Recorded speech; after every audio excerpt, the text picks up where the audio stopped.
बढ़ते हैं आगे। बानी पीटीआई की हमशीरा अलीमा खान की अडियाला जेल के बाहर गुफ्तगू। बानी ने हाउस अरेस्ट होने से मना कर दिया है। अलीमा खान का दावा, बानी ने कहा है कि वो जेल में ही कैद रहेंगे।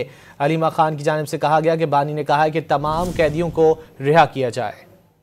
सारे कैदियों को रिहा करें। मैं बिल्कुल, उन्होंने बड़ा क्लियरली कहा है कि सबको रिहा करें।